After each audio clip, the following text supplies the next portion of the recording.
Today we are discussing about topic called as erythropoiesis. ಈ ವಿಡಿಯೋದಾಗ immature R B ಸಿಯಿಂದ mature R B C ಯಾವ ಥರ develop ಆಗ್ತೈತಿ, ಪ್ರೊಸೆಸ್ ಏನೇನು ಅಂತ ನೋಡೋಣ, ಅದ್ರ ಸ್ಟೇಜಸ್ ಏನೇನು ಅಂತ ನೋಡೋಣ ಅಂತ. Okay, erythro means R B C, poiesis means synthesis. ಇದ್ರ ಡೆಫಿನೇಷನ್ ಏನು? The process of maturation of R B Cs called as erythropoiesis. Immature R B ಸಿಯಿಂದ ಮ್ಯಾಚೂರ್ ಆರ್ ಬಿ ಸಿ ಆಗೋ ಪ್ರೊಸೆಸಿಂಗ್ನ ಎರಿಥ್ರೋಪೊಯೆಸಿಸ್ ಅಂತ ಕರೀತಾರೆ. ಓಕೆ, ಆ್ಯಂಡ್ ಇದ್ರ ಸ್ಟೇಜಸ್ ನೋಡೋಣ ಅಂತ. First one pro erythroblast, second one early normoblast, third one intermediate normoblast, fourth one late normoblast, fifth one reticulocyte and sixth mature RBC. ಇವಾಗ R B C ಯಾವ್ಯಾವ ಸ್ಟೇಜಲ್ಲಿ ಯಾವ್ಯಾವ ಥರ ಡೆವಲಪ್ ಆಗ್ತೈತಿ ಅಂತ ನೋಡೋಣ ಅಂತ. First one proerythroblast. ಇದು ಒಂದು immature R B C. It is an immature R B C and diameter about 15 to 20 microns. It contains nucleus with 2 or more nucleoli. Hemoglobin pigment is absent in the cytoplasm. Cytoplasm has a affinity for basic stains and appear basophilic nature. ಇದು cytoplasm ಯಾವ nature ಹೊಂದೈತಿ? Basophilic in nature. ಅಂದ್ರೆ cytoplasm basic stain ತಗೋತೈತಿ. ಯಾವ colour ಆಗ್ತೈತಿ? Blue colour. Okay, second one early ನಾರ್ಮೋಬ್ಲಾಸ್ಟ್.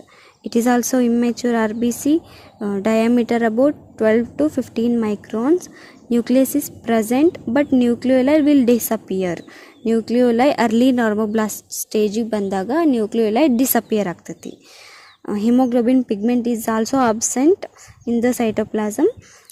Cytoplasm has a affinity for basic stains and appear basophilic in nature. Basophilic blue color ಕಾಣ್ತೈತಿ.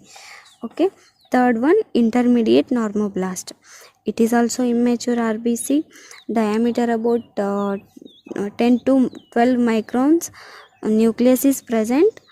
Hemoglobin pigment present in the cytoplasm. Hemoglobin pigment to intermediate normoblast stage ಗೆ ಬಂದಾಗ hemoglobin pigment produce ಆಗಕ್ಕೆ start ಆಗ್ತೈತಿ. Okay, cytoplasm takes both acidic and basic stains. ಇದು cytoplasm acidic stain ತೊಗೋತೈತಿ, basic stain ತೊಗೋತೈತಿ. Hence is appear chromophilic in nature. Okay, fourth one late normoblast. It is also immature RBC, diameter about 9 to 10 microns. Nucleus becomes smaller and it is called ink spot nucleus. ಅಷ್ಟು ink spots ಹಂಗಿರ್ತಾವಲ್ಲ ಆ type nucleus ಆಗ್ತೈತಿ. Stages ದೊಡ್ಡದಾದಂಗದ nucleus small ಹಾಕೋದಂತ ಬರ್ತೈತಿ. Okay, and cytoplasm takes acidic stain and appear acidophilic, ಅಂದ್ರೆ pink colour ಕಾಣ್ತೈತಿ. ಸೈಟೋಪ್ಲಾಸಮ್ಮ ಅಸಿಡಿಕ್ ಸ್ಟೇನ್ ತೊಗೊಂಡು ಪಿಂಕ್ ಕಲರ್ ಅಪಿಯರ್ ಆಗ್ತೈತಿ. Okay, fifth one reticulocyte. It is also immature RBC. It takes 1 to 2 days for reticulocyte to be converted into mature RBC. ಅಂದರೆ reticulocyte ಸ್ಟೇಜಿಂದ mature R B C convert ಆಗಕ್ಕೆ 1 to 2 days ತೊಗೊತೈತಿ. ಇದು diameter ಎಷ್ಟು? 8 to 9 microns. Cytoplasm contains reticular network ಹೊಂದಿರ್ತೈತಿ. ಇದು cytoplasm takes acidic stain appear acidophilic.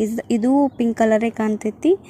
ಇದು on ಸುಪ್ರಾವೈಟಲ್ stain ತೊಗೊಂಡಾಗ ರೆಟಿಕ್ಯುಲೋಸೈಟ್ ಬೇಸೋಫಿಲಿಕ್ in nature ಆಗ್ತೈತಿ.